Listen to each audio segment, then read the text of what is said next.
My name is Louisa and I'm the founder of Funky Fat Foods, and we're all about making snacks that are always high in healthy fats and sugar-free. Today I'm interviewing Vinita. Vinita is a UK content creator, an amazing woman that has kids, that has a full busy lifestyle, but she is all about health and clean eating, and especially focusing on her gut health and giving an amazing tips on her Instagram, but also sharing beautiful recipes. So let's have a nice chat with her today. Hi, Hi, good morning. How are you doing? I'm good, thank you. How are you? Yes, doing great. So happy Good. to see you again. You too. How have you been? Yes, been doing fantastic. It's all Good. a lot of work, but probably you have been busy as well, a lot. Definitely been busy myself too. Yes, but it's all been good. Awesome. So, Vinita, so let's just jump right into it.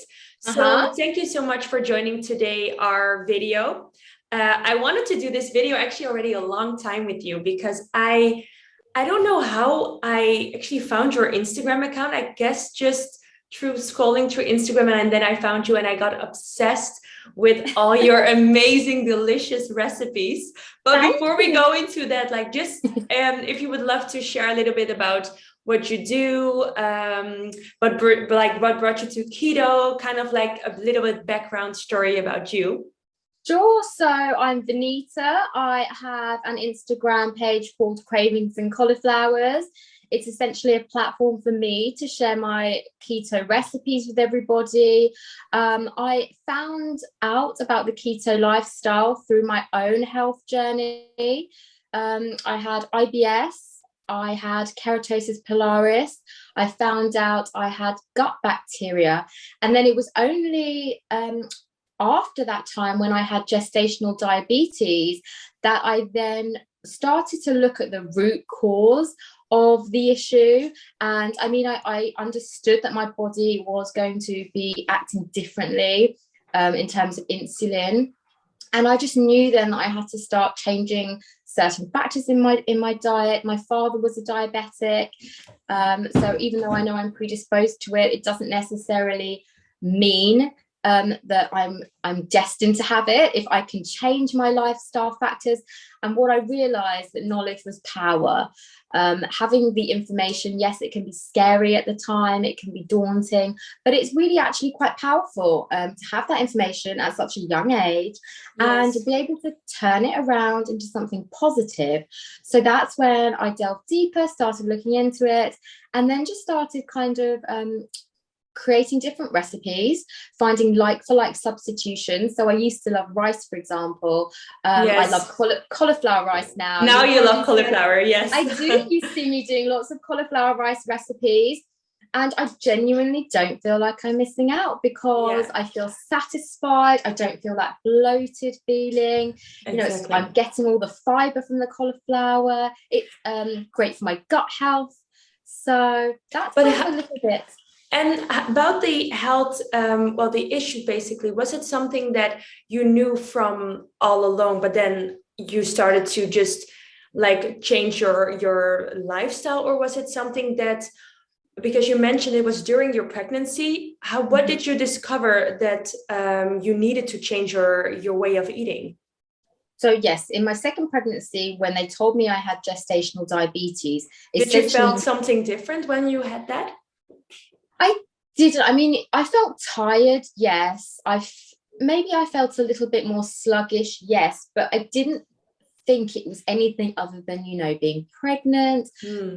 being a mother already. I had an elder daughter at the time. They're 2.5 years apart, so she was 2 years old. So you just attribute it to being a mum and being tired, and then you learn. You learn the extra information. My father was very ill at the time, so my body was very under a lot of stress, Yeah. um, and so I think that probably contributed to it also. And what I learned was that I had to make small changes to my diet because my sugars were elevated. So my Mm-hmm. blood sugars were slightly higher than they should be. And I had the power to make that change. So by adopting small changes, by cutting down the carbs that I was having, I had the power to ensure that my blood sugars were stable at all times and that the baby wasn't going to be affected. So the second somebody says that to you and you're looking after another human, you know you're changing what you're doing. Absolutely. And then afterwards, after she was born, I maintained a lot of those changes, but I did indulge every now and then in certain things that I used to. And Such as? I mean, chocolate. I've always loved chocolate, and that's just one example. After I found out about the diabetes, I hadn't had chocolate for a long time, and then every now and then I'd start to have it. Now, for me, the idea of going back to having a milk bar chocolate in kind of the quantity that I used to have, I would just never do it now because I just know my body doesn't need it. Exactly. And you crave it less also the moment when you eat less sugar, and especially I think when you're following keto, these cravings, they at one point they just disappear.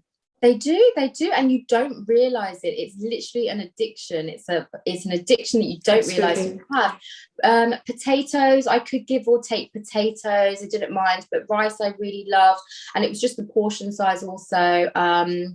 Bread I used to really love. I just don't need bread. I do enjoy it, and when I have it, I can even make my own keto bread, or there are some amazing brands out there. You can just buy them, and it makes my life so much easier, and they're really delicious.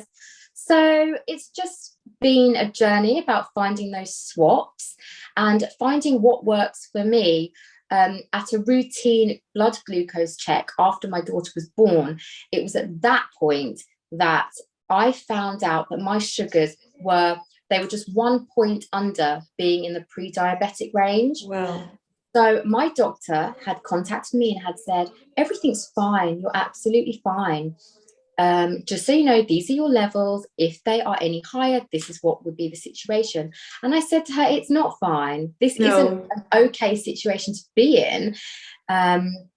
So just touching on my father again, my father passed away just 2 days after my second daughter was born. Oh, wow. He had diabetes. He had an autoimmune condition.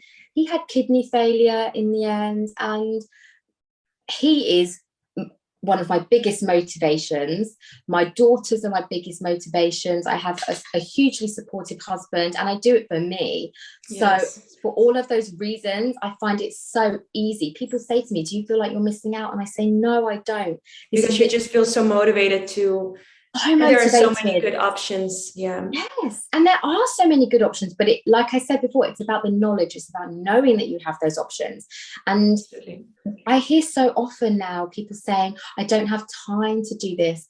And honestly, Louisa, there are days where I feel like I don't have time, but you make time. You make time for your health. You do. It's not even a question. It's not a question anymore. No, you really have to invest. Exactly. Yeah. Of course, there are days I couldn't make up a lavish plate of food. You don't have time for that all the time. I have a 5-year-old daughter.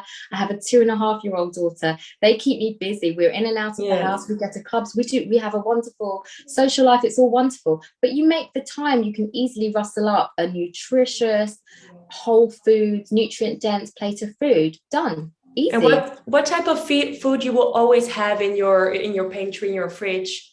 I love fatty fish. I love salmon. I have salmon regularly. My vegetables I love aubergine.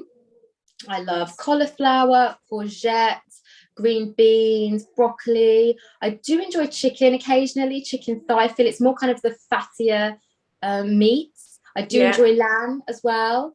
You're not specifically follow any maybe like pescatarian keto. It's for you have the animals. That's for you not an issue. Also with your gut or anything.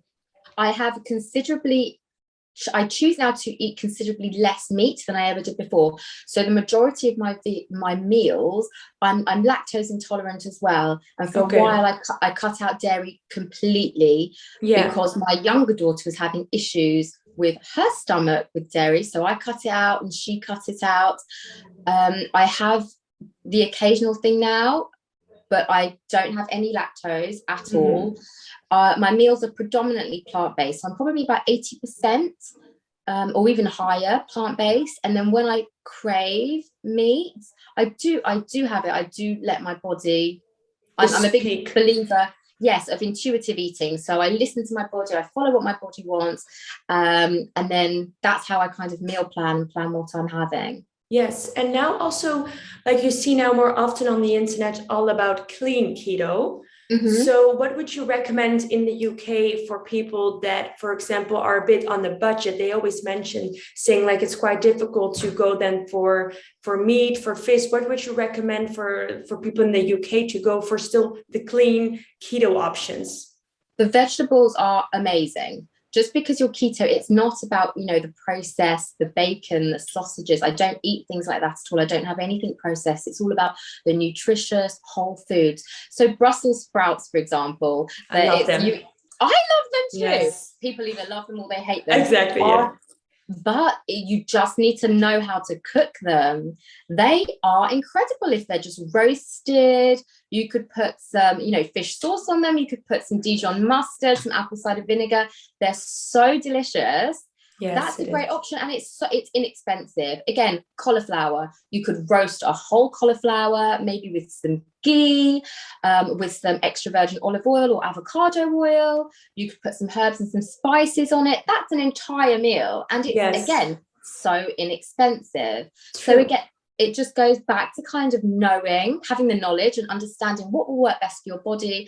Don't be scared of vegetables because you need the fiber. Your gut needs the fiber, and vegetables are fantastic. Sometimes I made a pumpkin curry this week because it's, autumn, it's pumpkin season. Pumpkin Yes. is a slightly higher carb, so I'm not going to have it all the time, but it's been something that I've enjoyed because it's seasonal. So I'm also a big believer of getting the most out of seasonal fruits and vegetables, so Yes. you get the most nutrients and vitamins from those. Yes, that's nice. And also locally. So, for example, if we're talking Yeah. about more meat, is there like in the UK options to still go for the more organic type of meat, but then keeping it still affordable? Is that an option in the UK?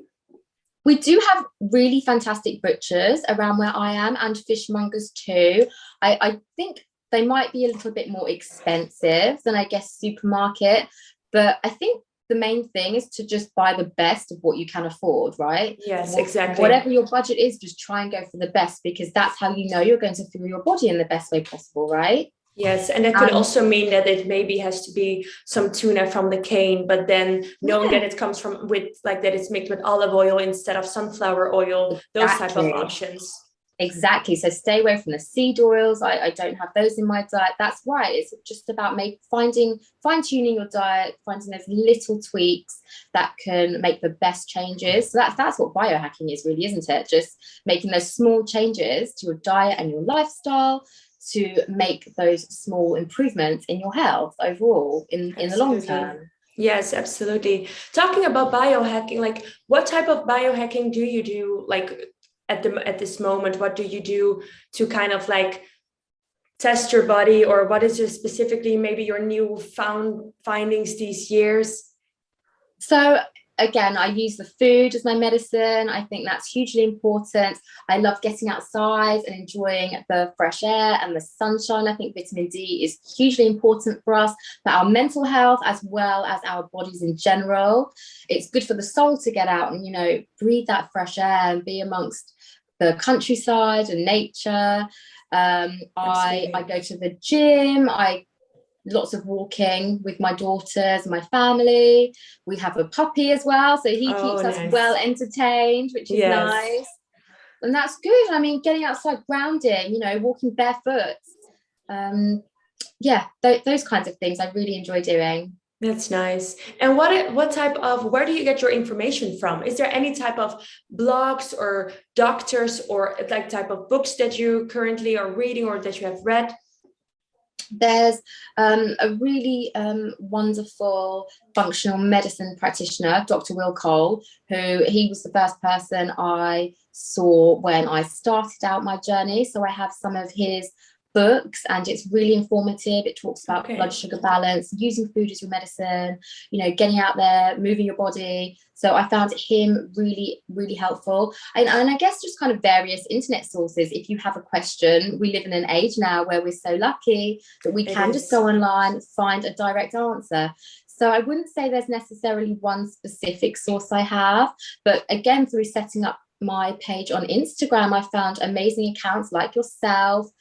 You know, there's a lovely keto shop now in the UK called Sew and Arrow. Pauline, who runs it, she's incredible. So she's a I would fountain of love to knowledge. go. Oh, I would love to go. We should go together. Yes. Oh, nice. Yes, But it's in a different. and the other restaurants or keto places in the UK that we have to just check it out. There's an amazing keto restaurant in London called Keto Restaurant Bar. I have visited there. Okay. They do an incredible selection of meals and desserts as well, which are all keto friendly. So you know you're guaranteed to be able to enjoy delicious food, and it's all fine. You don't have to check.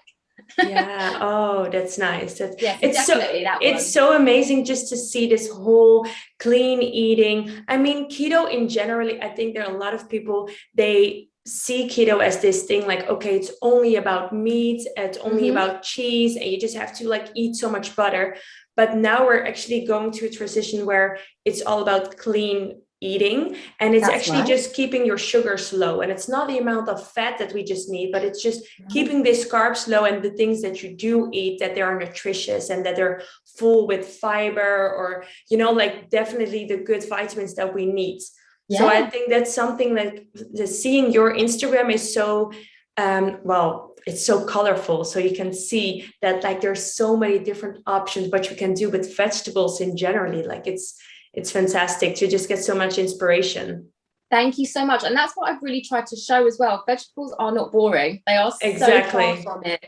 Yeah. And I mean, I used to eat so much more fruit, and I still love my berries, but I don't crave the fruit like I used to. And again, that goes back to sugar and sugar being addictive. But now I really do crave my vegetables. I crave a delicious bowl of vegetables because I just know it's going to make me feel good. Yes. And I think color and variety, a beautiful plate of food is so inviting, isn't it? It makes you want to delve in it, makes you want to eat it. So that's why I think if you can make something up like that, it makes you want to enjoy it. And truly, as a busy mummy of two little girls, I truly do believe that if I can do it, being in and out of the house so much, it is possible. It really Absolutely. Yes. And do you like follow kind of a strict time of eating, of a frame where maybe you're doing intermittent fasting or any type of eating windows? Yeah. So I do try to intermittent fast. Sometimes I break my fast a little bit earlier. I always eat between certain windows. So sometimes I often have 2 meals in a day. I try not to snack at all. So I make my meals count. If I do snack, it will be on some.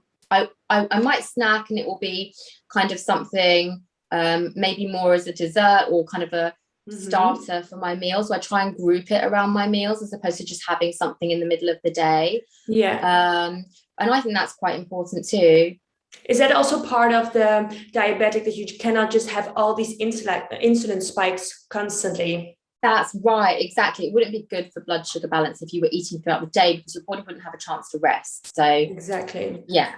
So you're like, then you're starting kind of like with like eggs in the morning. What type of, like, just bring us through the day. Like, what would you like eat for breakfast or like brunch time, and then at night? So eggs are a fantastic example. I would either have a nice scrambled eggs dish with maybe some rainbow chard, some sauteed rainbow chard on the side. That's one of my go-to breakfasts. I've come across a couple of brands which are amazing. So keto granola by a lovely company in the UK, Keto Hana. So I might have that with some either coconut kefir or coconut yogurt or some cashew milk.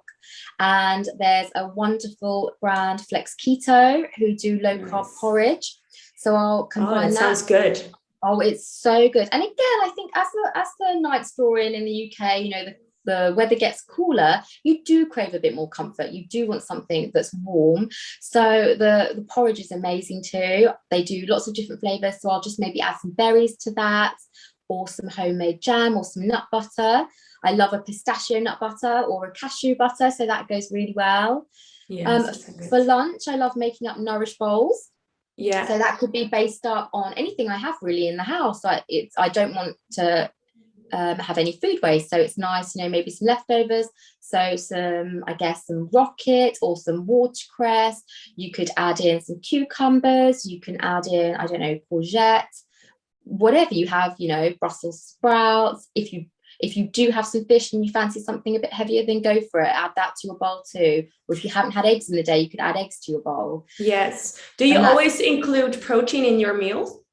Not always animal protein, no. And like I said, I'm probably at least 80% more kind of veggie now than indulging in the fish or the meats. So I don't always anymore, no. When I started out, I probably did, because again, that comes back to the knowledge and thinking that you need it, but your body just doesn't need it. And it's because I have the keratosis pilaris, it's actually better for my skin. Keratosis pilaris is a buildup of excess protein in your body. So that was a main reason for me to lower the protein intake to help my skin, and it has worked. That's interesting. So yeah, it's very interesting. What were you seeing on in your skin, or what were you feeling before eating a bit more protein? Well, I would see, my face was always fine. It didn't affect my face. For some people it does. For me, it affected my arms. So it would just be a bit bumpier. It would be a bit more discolored. And so I would feel self-conscious wearing a strappy top, seeing all my friends wearing strappy tops and thinking I could, but I feel self-conscious. And that's just not how you want to feel. And I mean, I had that for years. And so it was only years later I understood really the link between animal protein and skin. Again, it goes back to gut health. The gut is the most important, Yes. The gut is your second brain. So again, it's only really the past 2 years that I've really started to understand that. So I looked and I thought to myself, I don't need this meat. I just don't.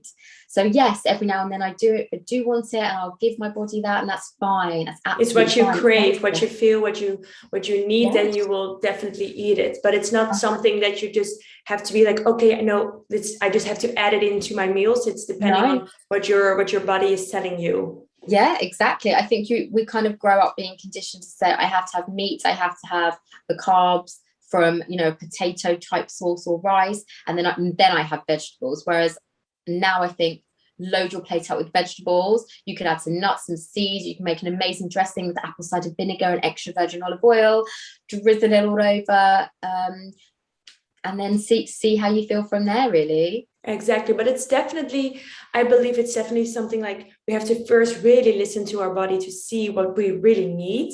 Yes. And then because it's happening also that some people, they actually need more protein, and some actually people, they need more they need to eat more plants, so just a bit more fiber. But it really depends on what your body is needing, and also how your body is affecting actually to each type of food.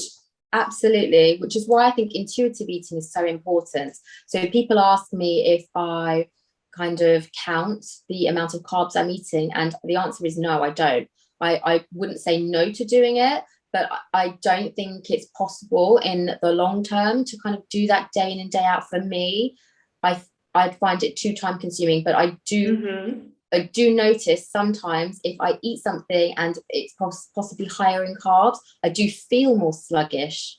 I notice that difference in myself. So then I think, oh, that made me feel this way, so maybe I won't have that next time, or I won't have that much of it. I could have it, but just a smaller amount, that would be fine. Yes, but it's not something that you will punish yourself, for example, the next day to be like, oh, today I don't want to eat anything of the higher carbs. You just go, you know about it, how your body reacts to it, but it's not something that you will punish yourself for it or feel bad about it.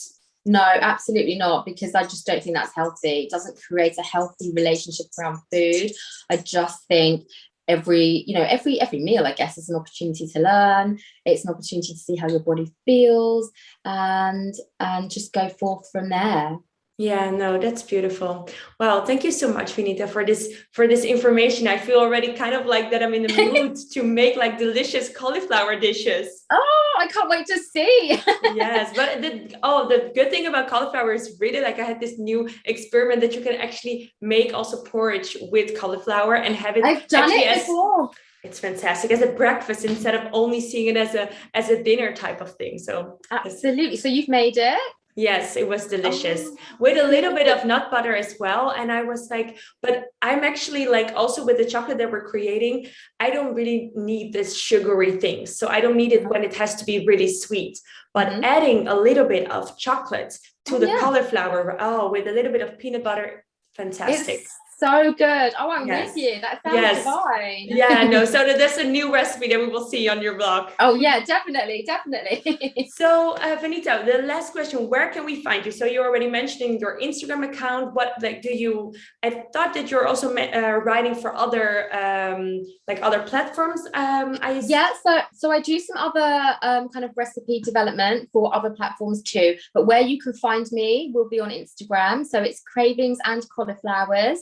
That's where you'll find all of my recipes, all of my tips, Perfect. information that I want to share with you. So yes, please do head on over and take a look. Fantastic. So we will add all these things in the, well, in the description. And well, thank you so much. Really, it was Thank super you. interesting and can't wait to see, well, the new recipes and to have another chat about another topic maybe pretty soon. Fantastic. Thank you, Thank Louisa. you so much. Have a great day. You too. Bye Bye. bye.